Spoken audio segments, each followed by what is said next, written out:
Hi, my name is John Evers, and I am the principal here at George L. Myers Elementary. A little background information on Myers Elementary. Myers is located in Portage, Indiana. Portage is located along the shores of Lake Michigan in northwest Indiana. Myers is one of 8 elementary schools here in the Portage Township Schools Corporation. Myers is comprised of 17 classrooms and approximately 340 students in grades K through 5. Myers is a family where student safety and well-being is our #1 priority. Today I'm here to talk to you about Indicator 1.1, the faculty and staff perceiving the school environment as safe and orderly. As you can see here on the graph, we had a very positive results when it came to this indicator. If you can see here that nearly almost all of our individuals who took this survey gave us a favorable rating of either a 4 or 5, and that is why we are declaring this an area of strength here at Myers. Breaking down the information a little further, you could see that we had 1 individual give us a rating of 1. We had 0 people give us a rating of a 2 or 3. We had 10 individuals give us a rating of a 4, and 20 individuals give us a rating of a 5. Which gave us an overall score of a 4.54. At Myers, we used the IPLI data, or the Indiana Principals Leadership Institute data, taken from the Marzano's High Reliability School Survey, which was administered to the staff back in the fall of 2020. During the survey, we had 31 faculty and staff members complete the survey. Our findings from the survey gave us an overall rating of a 4.54. And like I mentioned earlier, based on these results, we've concluded that Indicator 1.1 is an area of strength here at Myers. We are very proud of this indicator as it shows that our faculty and staff feel that Myers is a safe and orderly school. This is due in part to our practices, procedures, and plans that we have in place, which I'm going to be talking about now.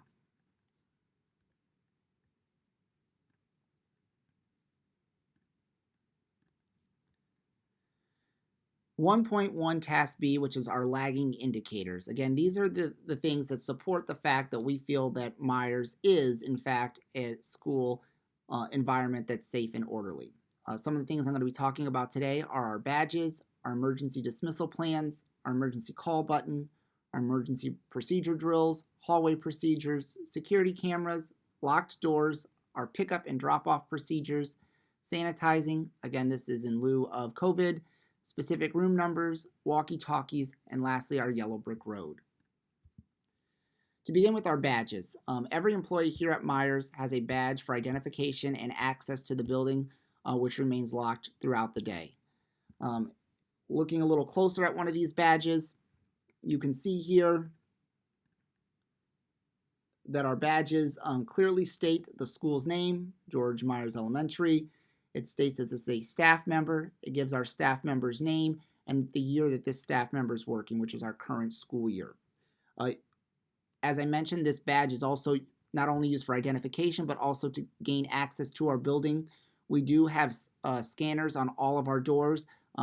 Staff members have to wave their badge in front of it in order for the door to unlock. Without this badge, you would not be able to enter the building. You'll also notice that this employee has a key hanging from her badge. We're going to talk about keys a little more when we get to our locked doors. Our emergency dismissal plan. Each teacher keeps track of what every student in their classroom should do in the event the school is dismissed early because of an emergency outside of our regular school day.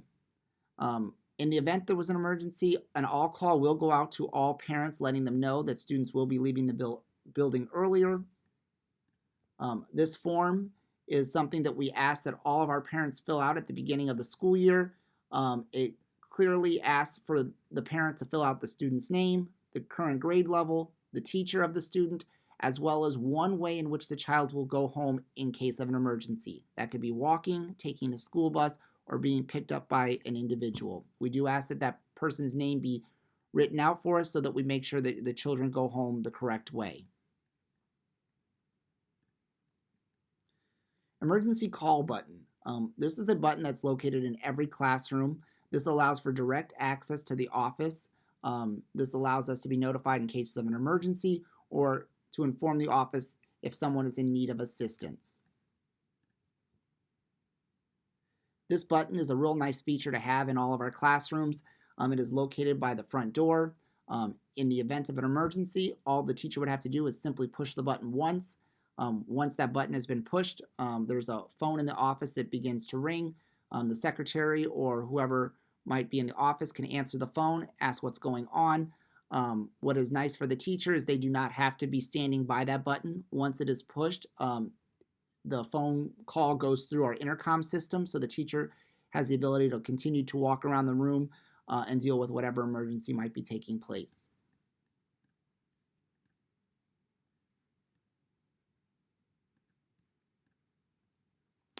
Our emergency procedures and drills.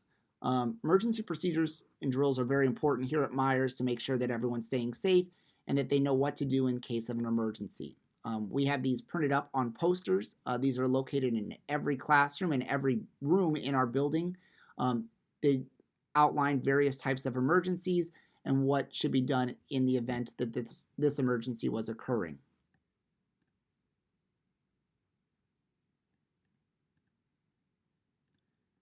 As you can see here, there's a number of different types of emergencies. We have lockdown drills. That means that there's a threat inside the building. We have lockout drills where there's a threat outside of the building. We have fire drills, which would tell us that we, of course, would need to evacuate the building. Severe weather emergencies where we would have to seek shelter. But what is nice that they are posted in every classroom. So in the event that we do have a substitute teacher or a guest teacher here in the building, they too would be able to quickly view and assess what they need to do in case of an emergency. Our hallway procedures. Students are expected to walk in a straight line and on the right side of the hallway. This allows for our students to remain quiet and orderly, as well as not to disturb or bother any of the other classrooms that might be in session. Here I have a picture of one of our kindergarten classrooms lined up in the hallway. You can see that they are on the right side of the hallway. They are in a straight line. You might also notice that a number of them have their hands behind their back.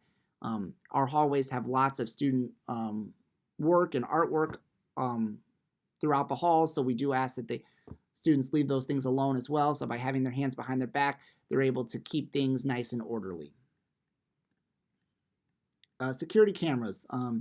We have security cameras located inside and outside of our school building. These are constantly recording and can be viewed back in the event of an emergency or an incident.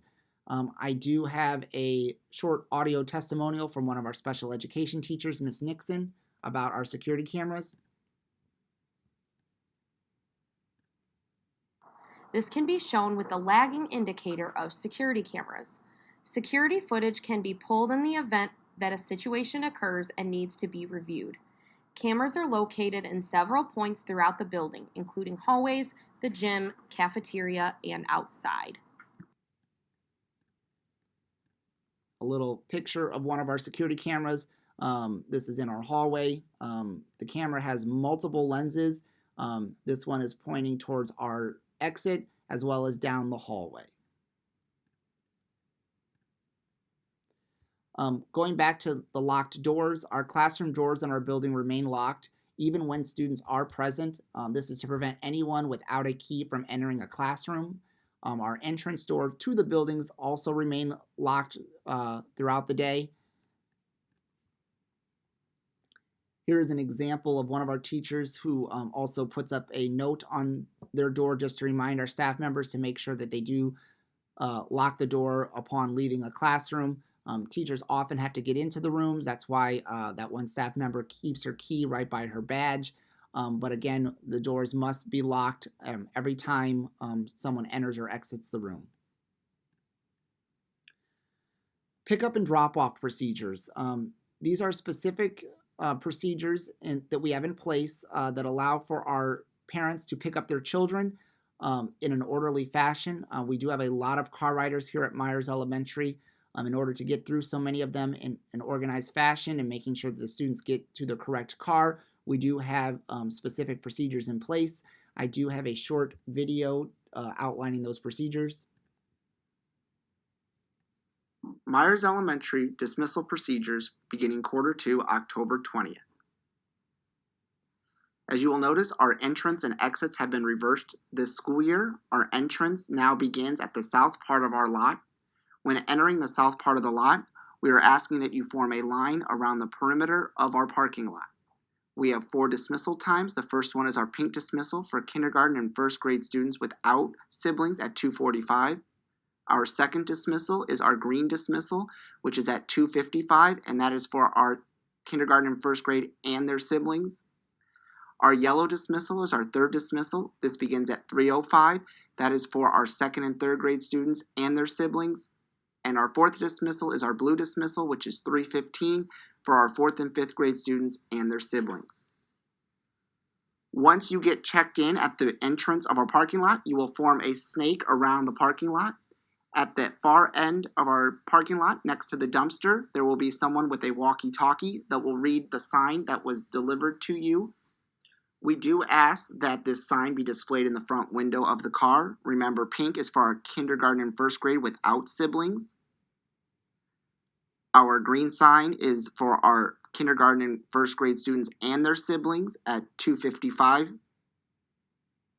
Our yellow is for our second and third grade students and their siblings, and that is at 3:05. And our blue is for our fourth and fifth grade students and their siblings, and that is at 3:15. Once you have been checked in and they've radioed for your child, you will continue on around the parking lot. You will then park where there will be adults standing so that your child can enter your car. We ask that they do so on the driver's side. And finally, you will exit our parking lot back out onto Willowdale. Thank you for your patience and understanding with this new dismissal procedure for our car riders. If you have any questions, don't hesitate to contact the office. Next, I wanted to talk about our sanitizing. Due to COVID, we of course had to up our sanitizing. Teachers and staff have been given sanitizer and disinfectant wipes to ensure that the desk and other items in their classroom are wiped clean regularly. In the event that a teacher runs out of either hand sanitizer or wipes, they simply just have to ask our custodian, who will replace those items whenever needed. Specific room numbers. Every room in our building has a specific number, which allows for anyone to know exactly where to go. This is really important for our security of our students.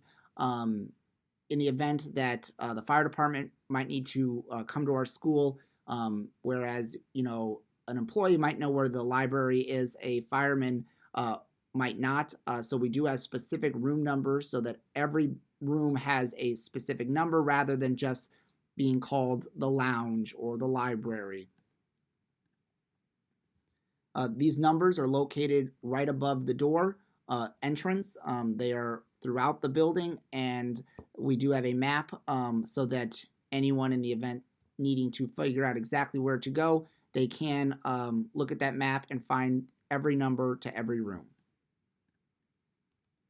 Walkie-talkies. Walkie-talkies are provided to our office staff as well as our lunch and recess aides to ensure a constant communication is possible in the event of an emergency. These have been very helpful here at Myers. They allow for us to communicate if there's a need out at recess with our assistants. It also allows for us at dismissal time, like the video showed, how we communicate to make sure that the students are exiting the building to head to their car appropriately so that we get the right student in the right car. These walkie-talkies have a very wide range. It also has an emergency channel. In the event that something in our district needs to be shared with everyone in the district, you can click to the emergency channel and broadcast throughout the entire corporation. And lastly, our yellow brick road. These are dots located in the hallway on each side of the hall so that students can visually see where they should walk so they can remain in a straight line, as well as on the right side. You will notice here that the dots are on the right side. It gives enough space so the students are not bumping into the wall, and it also gives enough space in the center so that in the event a staff member needs to walk around, they could do so without interrupting the line. So again, these are a few of the things that we have in place here at Myers that helped us declare that Indicator 1.1 is a strength. Thank you.